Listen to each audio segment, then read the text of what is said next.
project is about the restoration of a Mersey gig boat called Marlyn, which had previously worked in the Mersey docks and in the Mersey as a sort of seagoing boat, but now by accident arrived at the National Waterways Museum in Ellesmere Port.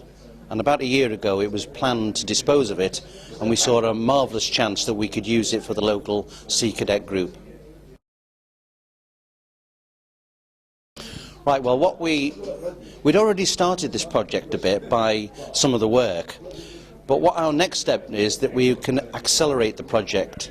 The biggest benefit is that we've now got another summer of boating, because where we would have carried on working through the summer, this amount of money has made a big difference in that it's brought forward lots of the things that we wanted to spend, and now we're up and running.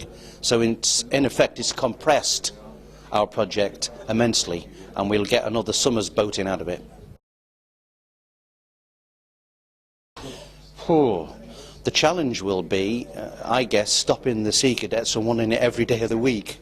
They've been around already, a group of them, and looked at the boat, and they're just really thrilled by the prospect. Currently the Ellesmere Port Sea Cadets travel around about 30 or 40 miles away for their boat training. So they'll be able to do it within their own area, far easier, perhaps in the evenings instead of just doing it at weekends. So what we'll find is it will alter the way the boat's being used and their expectations. So our challenge, I guess, is first of all getting the boat ready, which we're excited about, but it'll also be harnessing their enthusiasm, I suspect. Sharing with, well, we're sharing it now. We're sharing it with volunteers who are helping. We're sharing it with the Sea Cadets. We hope they will also share, because one of the things that we're about in the National Waterways Museum is empowering young people of the area. Ellesmere Port is a bit of a sad area in some respects. There's lots of young people needing support and needing time, and we see the Sea Cadets using the boat as an opportunity for them to increase their numbers, to increase their local profile, to encourage young people to get more involved with the waterways. Well, now that we've had this massive injection of money, we're looking to finish pretty quickly. We've got plans to put the boat back in the water very soon. We've now ordered, as a result of this money, we've now ordered an engine that we would have had to wait some time to get, and hopefully that should be arriving shortly. So we think within the next month and a half we'll see cadets using this boat. I first travelled on the canals in 1966. A friend of mine had built a boat actually from a kit. In those days you could buy paper kits that you stuck the paper on a piece of wood and you cut round it and you made a boat, and he built one in his garden, and he took me on his first trip from Chester to Llangollen, and that's many years ago, perhaps far too long for me to even admit. But what I did from those days was develop a passion for boating, and our aim with this boat is that other young people of that age similarly find a passion.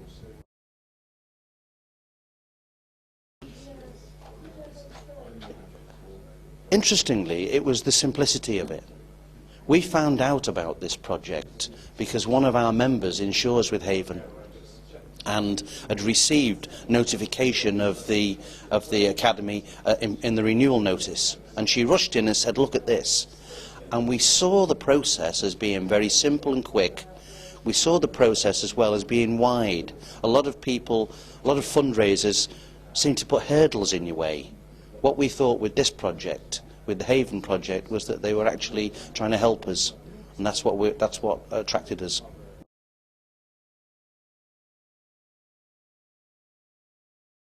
Do it. Do it. Do it as well on the basis that it's an organisation that wants to help, not one that wants to put bureaucratic hurdles in front as others do.